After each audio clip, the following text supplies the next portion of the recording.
Hello সবাইকে from Bangalore university. আজকে একটি গুরুত্বপূর্ণ তথ্য আপনাদের সাথে শেয়ার করতে যাচ্ছি। প্রথমত আজকে আমি আলোচনা করব ইউকে ভিআই ইন্টারভিউ নিয়ে। সো ইউকে ভিআই ইন্টারভিউটা কিন্তু ক্যাস ইন্টারভিউ থেকে একটু ডিফারেন্ট। সবসময় মাথায় রাখতে হবে যে আপনি যখন ক্যাস ইন্টারভিউ দিবেন তখন ক্যাস ইন্টারভিউর সাথেই ইউকে ভিআই ইন্টারভিউয়ের যে প্রিপারেশনটা আছে সেটা নিয়ে নেওয়ার চেষ্টা করবেন। সো আজকে অনেক গুরুত্বপূর্ণ কিছু টপিক এবং কিছু পার্সোনাল গাইডেন্স আপনাদের সাথে শেয়ার করব, আর আমি আমার রিয়েল লাইফ এক্সাম্পল দিয়ে চেষ্টা করব আপনাদেরকে হেল্প করার জন্য যে ইউকেভিআই ইন্টারভিউটা কিভাবে বেসিকলি হয়ে থাকে। তো স্টে কানেক্টেড। ইউকেভিআই ইন্টারভিউ নিয়ে কথা বলার সময় সবার আগে আমি যে বিষয়টা বলতে চাই যে কাদের ইউকেভিআই ইন্টারভিউ হয় এবং কাদের ইউকেভিআই ইন্টারভিউ হয় না। বেসিকলি এটা সম্পূর্ণ একটা র্যান্ডম সিলেকশন। হতে পারে আপনার প্রোফাইল খুব ভালো, আপনার রিসার্চ পাবলিকেশন আছে, আপনি ভালো জায়গায় জব করেছেন, আপনার জব এক্সপিরিয়েন্স ভালো, আপনার সাবজেক্টের সাথে আপনার প্রিভিয়াস ওয়ার্ক এক্সপিরিয়েন্স অনেকটা রিলেট করে, তো আপনি যে ইউনিভার্সিটিতে পড়াশোনা করতে যাচ্ছেন সেটার র্যাঙ্কিং অনেক ভালো। হতে পারে এগুলোর কারণে আপনার ইউকেভিআই ইন্টারভিউ হবে না। আবার এমনও হতে পারে যে এত কিছু থাকা সত্ত্বেও আপনার ব্যাকগ্রাউন্ড চেকের পরে আপনার ইউকেভিআই ইন্টারভিউটা হয়ে যাবে। So it basically depends on your profile. এটা 100% বলা যায় না।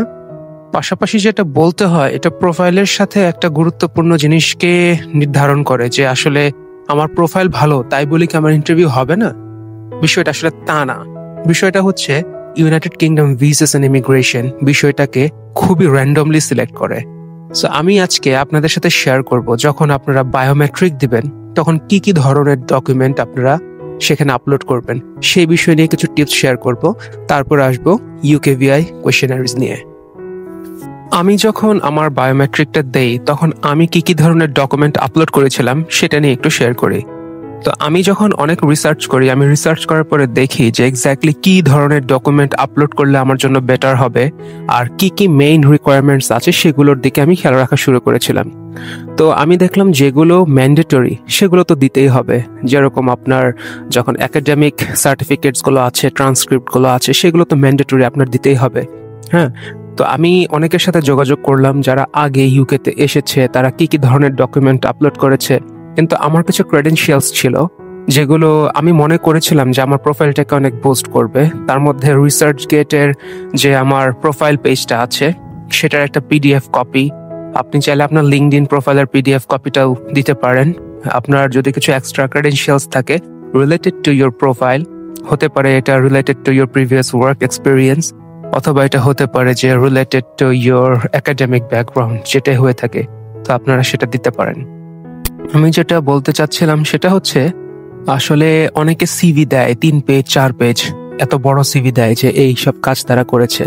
But you have to make sure that যখন আপনি আপনার ডকুমেন্টগুলো আপলোড করবেন আপনার মাথায় রাখতে হবে যে এটা আপনার যে সাবজেক্টে অ্যাপ্লাই করতে যাচ্ছেন তার সাথে যায় কিনা, এবং এই অ্যাপ্লাইয়ের পরে আপনার সাবজেক্ট এবং পাশাপাশি আপনার প্রিভিয়াস ওয়ার্ক এক্সপিরিয়েন্সের সাথে কতটুক এটা রিলেট করে।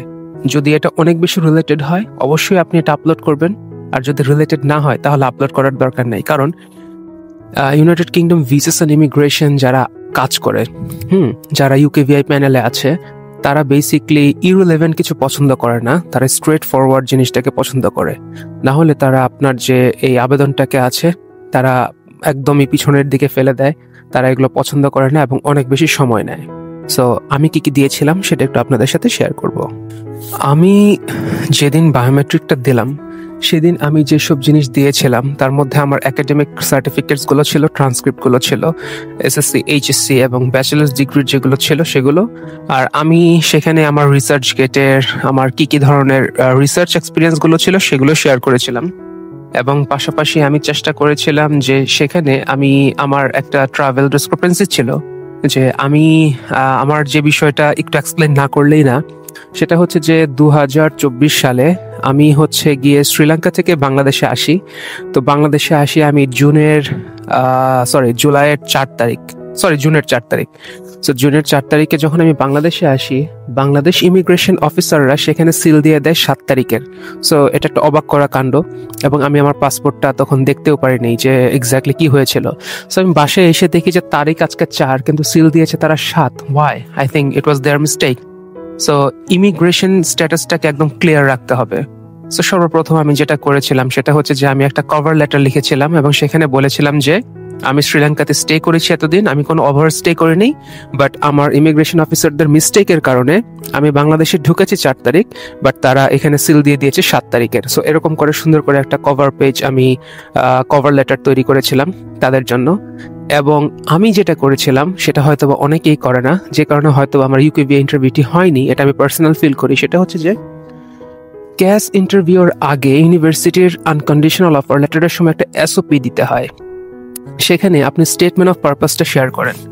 আমি যেটা করেছিলাম সেটা হচ্ছে আমি ইউকেভিআইতে আর একটা স্পেসিফিক এসওপি দেই, এবং যেটা সেটার থেকে বেশি পার্সোনালাইজড এবং সেটার থেকে বেশি অর্গানাইজ থাকে, এবং my intent to return back to my country, আমি যে বাংলাদেশে ফিরবো সেটা নিয়ে আমি সুন্দর করে এক্সপ্লেইন করি যে আমি এখান থেকে পড়াশোনা করে আমি আমার দেশে এসে দেশের মানুষের বেটারমেন্টের জন্য কাজ করব। ঠিক আছে, এরকম একটা জিনিস আমি সুন্দর করে 1 পেজের মধ্যে আরেকটা এসওপি সাবমিট করি। সো আমি যখন অ্যাপ্লিকেশনটা সাবমিট করে দেই এবং ডকুমেন্টগুলো যখন আপলোড করে দেই, তার ঠিক 12 থেকে 13 দিনের মধ্যে আমার কনফার্মেশন মেইল এসে যায় যে I have got my visa. So এটা আমার পার্সোনাল পয়েন্ট অফ ভিউ থেকে আপনার জেনুইন ইন্টেনশনটা থাকতে হবে যে you are student, you have no intention to stay here in the UK. এটা হচ্ছে প্রথম বিষয়। এবং তারপর আপনাদের যে কাজটা করতে হবে সেটা হচ্ছে যে অপেক্ষা করতে হবে, কারণ প্রথম 3-4 দিন খুব ইজিলি চলে যাবে, কিন্তু যখন 7 দিন চলে যাবে তখন আপনাদের ডিপ্রেশন শুরু হয়ে যাবে, আপনাদের ফ্রাস্ট্রেশন শুরু হয়ে যাবে যে এখনো মেল কেন আসছে না, এখনো ইউকেভিআই এর জন্য কেন ডাকে না, আবার হুট করে ডেকেও ফেলতে পারে। So it depends. সো এই বিষয়গুলো খুব সুন্দর করে অতিক্রম করতে হবে, কারণ হচ্ছে গিয়ে প্রত্যেকটা স্টুডেন্ট এই টাইমটাতেই অনেক বেশি ডিপ্রেস থাকে। সো আমি তাদেরকে বলবো যে ডিপ্রেশনে না গিয়ে বেশি বেশি পড়াশোনা করেন, কারণ এনি টাইম আপনাকে তারা ইউকেভিআই ইন্টারভিউর জন্য ডাকতে পারে। এখন আসি ইউকেভিআই ইন্টারভিউ কোয়েশ্চেনারিজ নিয়ে। আমি লাস্টে একটা ভিডিও তৈরি করেছিলাম, যে ভিডিওটা ছিল হচ্ছে ক্যাস ইন্টারভিউ নিয়ে। সো ক্যাস ইন্টারভিউ নিয়ে যখন আমি সেটা তৈরি করলাম, করার পর আপনারা দেখতে পেরেছেন যে কি কি ধরনের কোয়েশ্চেন সেখানে করে। So UKVI almost same. So আপনার প্রিপারেশনটা হবে এরকম, যখন আপনি ক্যাশ নিয়ে প্রিপারেশন নেবেন ঠিক তখনই আপনার ইউকেভিআই সহ প্রিপারেশনটা হয়ে যাবে। কিন্তু এখানে একটা গুরুত্বপূর্ণ জিনিস রাখতে হবে, সেটা কি? সেটা হচ্ছে your intent to return back to your home country. একটা কান্ট্রি টাইস, একটা ফ্যামিলি টাইস আপনাকে শো করতে হবে। হতে পারে আপনার ফাদারের বিজনেস আছে, হতে পারে আপনার এখানে দেশে অনেক সম্পত্তি আছে, আপনার নিজের দেখা করতে হবে, এগুলোকে দেখাশোনা করতে হবে, সামথিং লাইক দ্যাট। এসব বিষয়ের উপর বিবেচনা করলে বোঝা যাবে যে এক্স্যাক্টলি যেটা হয় সেটা হচ্ছে যে আপনার কাজগুলো হবে দেশ কেন্দ্রিক। আপনি ডিগ্রি নিচ্ছেন দেশের জন্য, আপনি এখানে আসবেন দেশের জন্য, আপনি এখানে এসে দেশের মানুষের জন্য কাজ করবেন। So at the end of the day you have to work for your country, এবং এইটা এই দেশের প্রুফ করতে হবে। আপনি যদি একবার প্রুফ করতে পারেন, you will definitely get your visa. So that's the first point. আর দ্বিতীয় যে কোয়েশ্চেনারি গুলো আছে সেগুলো why UK, why this country, why not other countries, ইউনিভার্সিটির মডিউল যেটা আমার প্রিভিয়াস ক্যাট ইন্টারভিউ নিয়ে আমি আলোচনা করেছিলাম, সেগুলো ভালো করে প্রিপারেশন নেবেন। এবং পাশাপাশি ইউকেভিআই এর জন্য সবচেয়ে গুরুত্বপূর্ণ বিষয়টা হচ্ছে জেনুইন স্টুডেন্ট হতে হবে। আপনার উদ্দেশ্য যদি থাকে যে আমি এখানে আসবো 2 বছরের একটা ডিগ্রি নিব, 2 বছরের ডিগ্রি নিয়ে আমি এখানে সেট হয়ে যাওয়ার ট্রাই করবো, no, it's not like that. আপনার যেটা ইন্টেনশন থাকতে হবে, আপনি এখানে পড়তে আসবেন, ডিগ্রি নেবেন, ডিগ্রি নেওয়ার পর আরো হায়ার ডিগ্রি নেবেন, হায়ার ডিগ্রি নেওয়ার পর আপনার ইন্টেনশন থাকতে হবে আপনি দেশে ব্যাক করবেন, দেশে ব্যাক করার পর সেখানে দেশের মানুষের জন্য কাজ করবেন। এই ইন্টেনশনটা যদি আপনারা ইউকেভিআইতে প্রুভ করতে পারেন তাহলে অবশ্যই আপনার ভিসাটা হয়ে যাবে। আর আমার কাছে যদি আপনারা কোয়েশ্চেনারিজ সম্বন্ধে আরো বেশি জানতে চান, so you can reach me out at any time. I think you'll have my email ID as well. So এটার উপর ভিত্তি করে আপনারা আমার সাথে যোগাযোগ করতে পারেন পার্সোনাল অ্যাসিস্ট্যান্সের জন্য। So I am ready to assist you any time. So আপনাদের যদি কোনো প্রকারের কোনো কোয়েশ্চেন থাকে ইউকেভিআই বা CAS related, you can comment down below and subscribe to my channel. See you later. Thank you very much. By.